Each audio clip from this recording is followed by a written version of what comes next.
C'était une journée lumineuse à la ferme Barrett. Les tribunes étaient pleines à craquer et la compétition de domptage la plus attendue de l'année battait son plein. Au centre de l'arène, un cheval noir à la crinière d'argent, nommé la Foudre, frappait le sol avec fureur.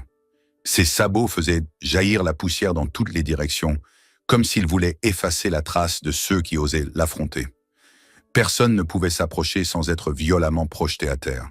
Antonio Barreto, le riche propriétaire des lieux, observait la scène depuis une loge luxueuse, un verre de whisky à la main et un sourire narquois aux lèvres. « J'offre 100 000 réals à celui qui parviendra à monter cette bête pendant 5 minutes, annonça-t-il en se levant. Des acclamations, des rires et des cris envahirent l'air chaud. Plusieurs dompteurs se précipitèrent vers les portes de l'arène, chacun plus arrogant que l'autre. « Je viens du Pantanal, j'ai dompté bien pire que ça », cria l'un d'eux avant d'être balayé par un coup de sabot bien placé. Un autre tenta sa chance, criant qu'il était le meilleur du pays. Il bondit sur la selle, fut propulsé en arrière dès la première seconde. La foule riait, certains filmaient, d'autres pariaient. Le rire d'Antonio se faisait de plus en plus fort à chaque échec, résonnant comme un tambour de moquerie. « Aucun d'eux ne tiendra 5 secondes, encore moins 5 minutes », lança-t-il hilar. Parmi les spectateurs, un vieil homme se tenait debout, silencieux. Il portait des vêtements usés, une barbe blanche et un vieux chapeau. Il tenait une canne usée qu'il n'utilisait même pas, la tenant seulement comme un souvenir d'une jeunesse déjà loin. Personne ne semblait le connaître. Il s'appelait Elias, et à 70 ans, il semblait porté par une détermination qui dépassait la simple curiosité. Rosa, sa femme, était malade à la maison. Les médicaments étaient hors de prix. Ce concours était sa dernière chance. Ce matin-là, il avait trouvé un dépliant devant la pharmacie. Concours de dompteur. Prix 100 000 réais. Il avait d'abord hésité, puis il avait regardé Rosa, affaiblie dans son lit, et il avait su qu'il n'avait pas le droit de renoncer. Quand il s'était présenté pour s'inscrire, l'homme à l'accueil avait été pris d'un fou rire. « Vous voulez participer? Bonne chance, papy !» Quand le nom d'Elias dos Santos fut annoncé au micro, la foule éclata de rire. Quelques-uns applaudissaient avec moquerie. « Amenez-le directement à l'hôpital », plaisanta un jeune homme. « Il va se casser le bassin avant même d'approcher », renchérit un autre. Mais Elias ne répondit pas. Il enleva simplement son chapeau, leva les yeux au ciel et murmura « Pour toi, Rosa ». La porte grinça. Un silence soudain enveloppa l'arène. La foudre renifla, frappant le sol avec plus de force. Le cheval avait déjà fait tomber 6 hommes cet après-midi. Un murmure parcourut les gradins. « Qui est cet homme ?» demanda un dompteur. « Un fou de plus », répondit un autre. « Une veillée funèbre en direct », se moqua quelqu'un en croquant du pop-corn. Mais la foudre ne chargea pas. Il fixa Elias avec intensité, comme s'il le reconnaissait. Elias s'approche doucement, sans un mot. Il s'arrêta à quelques pas, retira son chapeau et salua l'animal. Puis, en tendant lentement la main, il effleura l'encolure de la foudre. Le cheval ferma les yeux un instant, longuement, comme si ce simple geste avait ravivé un souvenir enfoui. Antonio, dans sa loge, se redressa. « Ce n'est pas possible », murmura-t-il. La tension était à son comble. Elias monta doucement sur le cheval. Aucun coup de sabot, aucun hennissement furieux. La foudre resta immobile. Quand Elias tira légèrement sur les rênes, le cheval se mit à marcher calmement. La foule était figée, les caméras s'activèrent, les téléphones furent enlevés. Et puis, d'une voix calme, Elias dit « Ils ont dit qu'il était un monstre, mais il avait juste besoin d'être reconnu. » Antonio n'avait plus aucun rictus. Elias, lui, gardait les yeux humides. Il caressait la crinière du cheval comme on retrouve un ancien compagnon. Puis il parla, d'une voix qui brisa le silence. « Ce cheval, je l'ai vu naître. Je l'ai nourri au biberon. J'ai veillé sur ses premières fièvres. Mais j'ai dû le vendre quand j'ai perdu mes terres. Je ne l'avais plus revu. Jusqu'à aujourd'hui. » La foule ne riait plus. Même les journalistes étaient muets.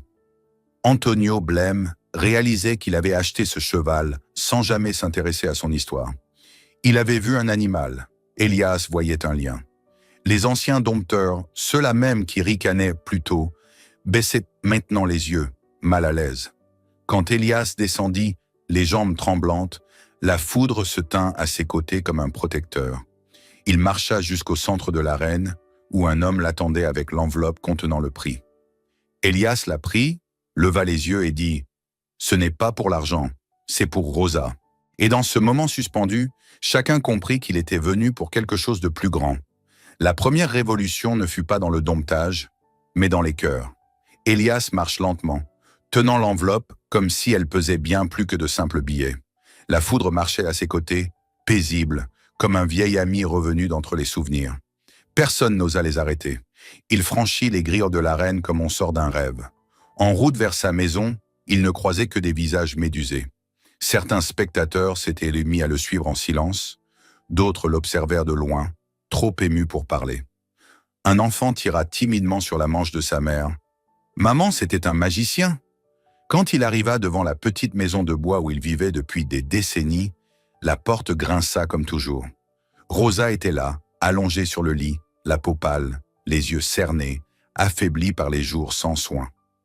Elle entendit les pas familiers et tourna lentement la tête. Lorsqu'elle vit Elias, debout dans l'encadrement, les yeux embués et l'enveloppe en main, un faible sourire naquit sur son visage fatigué. « Tu l'as fait, n'est-ce pas ?» murmura-t-elle d'une voix tremblante. Il hocha la tête et s'approcha du lit. S'asseyant doucement à ses côtés, il prit sa main dans la sienne. « L'argent est là. Demain, on va chercher tes médicaments.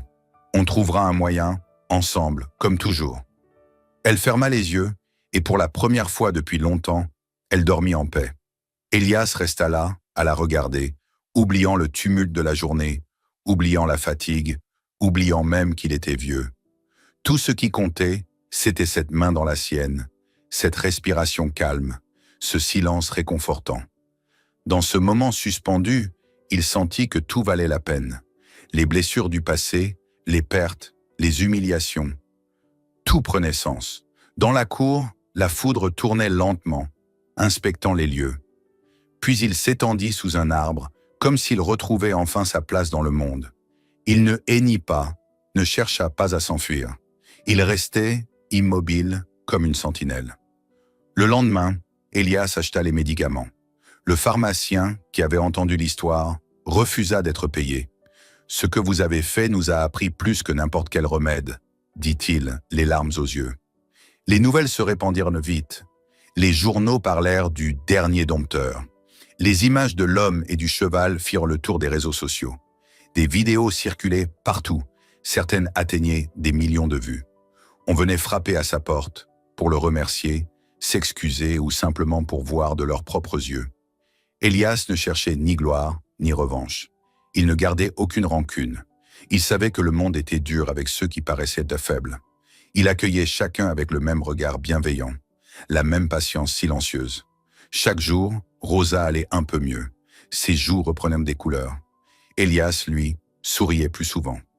Il parlait moins, mais il écoutait davantage. Il passait du temps dans la cour, à côté de la foudre, parfois en silence, parfois à voix basse, comme s'il se racontait les années perdues. Le soir, il lisait à Rosa quelques pages d'un vieux livre, pendant que le cheval les écoutait depuis la fenêtre. Les enfants du village venaient l'observer de loin. Certains osaient s'approcher. Un jour, un petit garçon lui demanda « Comment vous avez fait pour apprivoiser le cheval ?» Elias répondit simplement « Je ne l'ai pas apprivoisé, je me suis souvenu de qui il était. Et lui, il s'est souvenu de qui j'étais. » Ces mots, simples mais profonds, se propagèrent dans tout le village. Ils furent imprimés sur les murs de l'école, cités dans des sermons, gravés dans les cœurs. Cette phrase devint une légende. Les jeunes la répétaient, les anciens en pleuraient. Antonio Barreto lui-même finit par se présenter un jour, seul, sans caméra, les mains vides, mais le regard changé. Il s'excuse. Il proposa de racheter la foudre, offrant une somme 3 fois supérieure au prix du concours. Elias le regarda calmement. « Ce cheval n'est pas à vendre, monsieur Barreto. Il est une partie de ma vie, et ma vie n'est pas à vendre. » Barreto ne dit rien de plus. Il inclina simplement la tête et partit.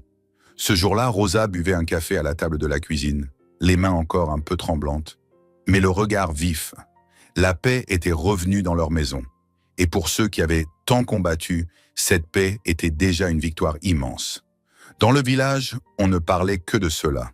On amenait les enfants voir la foudre. Elias les accueillait sans rien attendre en retour. Il ne cherchait pas à briller. Il voulait seulement que les gens comprennent ce qu'il avait compris, que l'amour et la mémoire valent plus que la force brute. Chaque jour était un hommage à cette vérité simple. Chaque sourire de Rosa était une victoire silencieuse. Et la foudre, libre dans la cour, était le symbole vivant de tout ce qu'ils avaient surmonté ensemble. Le matin, Elias s'asseyait sur le banc en bois près du portail, saluant les passants, racontant parfois son histoire à ceux qui avaient le courage de demander. Il devenait, sans le vouloir, le cœur vivant du village, et chaque soir, en regardant le ciel rougir au-dessus des collines, il se disait en silence « Merci d'avoir attendu ». Les semaines passèrent, marquées par une quiétude nouvelle. Rosa retrouvait peu à peu des forces, sa voix reprenait de l'assurance, et ses gestes devenaient plus sûrs. Elias poursuivait ses journées à petits pas, rythmé par les soins à sa femme et les longues promenades dans la cour avec la foudre. Il parlait peu, mais son regard en disait long.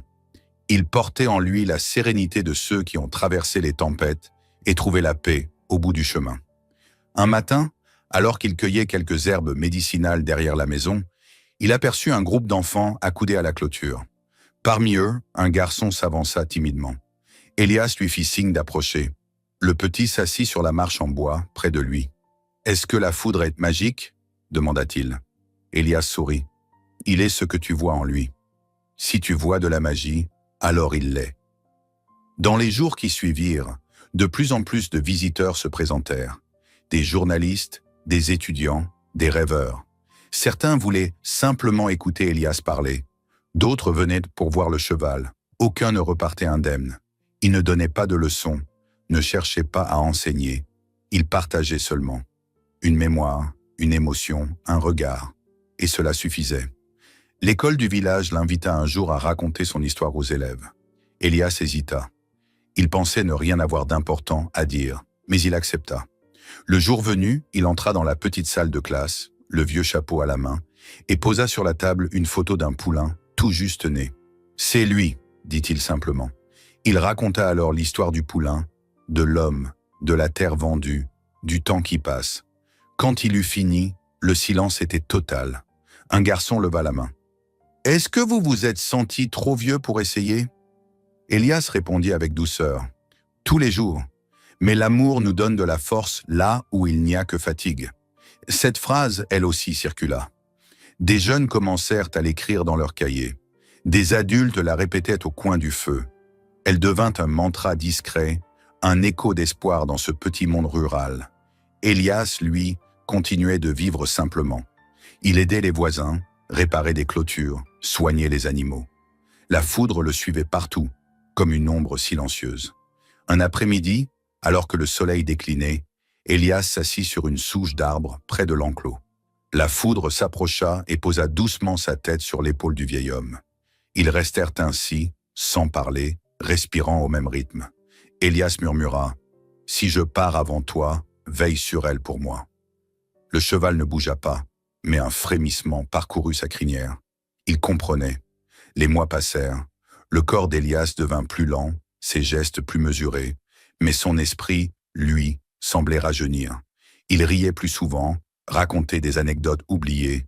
Il prenait plaisir à regarder Rosa jardiner, à sentir le vent dans les rideaux, à entendre les sabots de la foudre sur la terre battue. Il savait que chaque jour était un cadeau. Puis un matin, Elias ne se leva pas.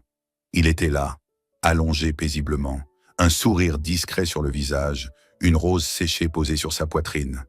La foudre hennit doucement, comme pour annoncer la nouvelle. Tout le village se réunit. L'enterrement fut simple, comme Elias l'avait souhaité. Les enfants portèrent des pancartes.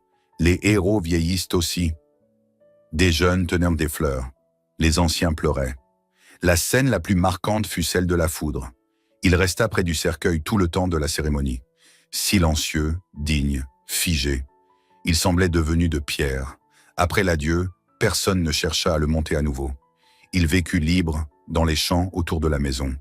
On le voyait souvent marcher près de la clôture, s'arrêter un moment devant la fenêtre de Rosa. Elle le saluait d'un geste, les yeux brillants de larmes douces. La maison d'Elias devint un lieu de mémoire. On venait s'y recueillir, lire ces mots gravés sur une plaque de bois.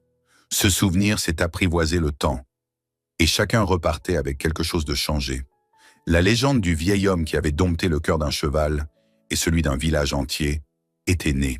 Les semaines passèrent, marquées par une quiétude nouvelle. Rosa retrouvait peu à peu des forces, sa voix reprenait de l'assurance, et ses gestes devenaient plus sûrs. Elias poursuivait ses journées à petits pas, rythmé par les soins à sa femme et les longues promenades dans la cour avec la foudre. Il parlait peu, mais son regard en disait long. Il portait en lui la sérénité de ceux qui ont traversé les tempêtes et trouvé la paix au bout du chemin. Le cheval semblait comprendre cette paix. Il ne s'éloignait jamais, dormant souvent à l'ombre du vieux chêne derrière la maison. L'école du village l'invita un jour à raconter son histoire aux élèves. Elias hésita. Il pensait ne rien avoir d'important à dire. Mais il accepta.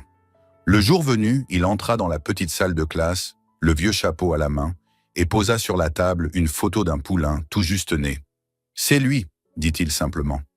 Il raconta alors l'histoire du poulain, de l'homme, de la terre vendue, du temps qui passe. Quand il eut fini, le silence était total. Un garçon leva la main. « Est-ce que vous vous êtes senti trop vieux pour essayer ?» Elias répondit avec douceur. « Tous les jours.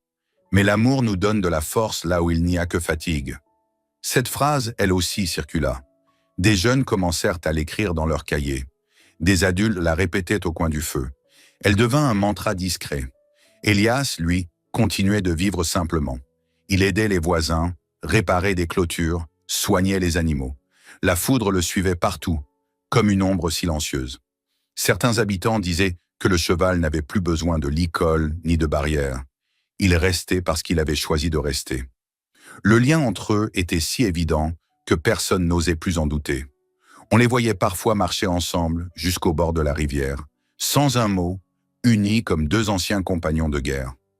Un après-midi, alors que le soleil déclinait, Elias s'assit sur une souche d'arbre, près de l'enclos. La foudre s'approcha et posa doucement sa tête sur l'épaule du vieil homme. Ils restèrent ainsi sans parler, respirant au même rythme. Elias murmura « Si je pars avant toi, veille sur elle pour moi. » Le cheval ne bougea pas, mais un frémissement parcourut sa crinière. Il comprenait. Rosa les regardait parfois par la fenêtre, le cœur serré de reconnaissance. Elle savait qu'il existait un lien qui allait au-delà des mots. Parfois, elle sortait s'asseoir avec eux, enveloppée dans une couverture, et ils formaient un trio silencieux sous les étoiles. Les mois passèrent. Le corps d'Elias devint plus lent, ses gestes plus mesurés. Mais son esprit, lui, semblait rajeunir. Il riait plus souvent, racontait des anecdotes oubliées. Il prenait plaisir à regarder Rosa jardiner, à sentir le vent dans les rideaux, à entendre les sabots de la foudre sur la terre battue. Il savait que chaque jour était un cadeau. Les soirs d'été, il s'asseyait côte à côte sur le banc, devant la maison, écoutant les grillons chanter, partageant le silence comme un dernier trésor. Il n'avait besoin de rien d'autre. L'amour était devenu une présence constante, paisible. Puis un matin, Elias ne se leva pas. Il était là, allongé paisiblement, un sourire discret sur le visage, une rose séchée posée sur sa poitrine. La foudre hennit doucement, comme pour annoncer la nouvelle. Tout le village se réunit. L'enterrement fut simple, comme Elias l'avait souhaité. Les enfants portèrent des pancartes. Les héros vieillissent aussi. Des jeunes tenaient des fleurs. Les anciens pleuraient. Des souvenirs furent partagés, des silences respectés. Certains chantèrent une ancienne berceuse, celle qu'Elias murmurait autrefois au poulain. La scène la plus marquante fut celle de la foudre. Il resta près du cercueil tout le temps de la cérémonie. Silencieux, digne, figé. Il semblait devenu de pierre. Après l'adieu, personne ne chercha à le monter à nouveau. Il vécut libre, dans les champs autour de la maison. On le voyait souvent marcher près de la clôture, s'arrêter un moment devant la fenêtre de Rosa. Elle le saluait d'un geste, les yeux brillants de larmes douces. Il n'attendait rien. Il veillait, comme Elias l'aurait fait. La maison d'Elias devint un lieu de mémoire. On venait s'y recueillir, lire ces mots gravés sur une plaque de bois. Ce souvenir s'est apprivoisé le temps. Et chacun repartait avec quelque chose de changé. Une petite école ouvrit non loin de là, portant le nom d'Elias dos Santos. On y apprenait que la patience est une force. que l'humilité mène plus loin que l'orgueil, et que certains liens sont éternels, même lorsque la vie passe. Une stèle fut installée à l'entrée du village, représentant un vieil homme et un cheval côte à côte. En dessous, une simple phrase. « Il n'a pas dompté, il a reconnu ».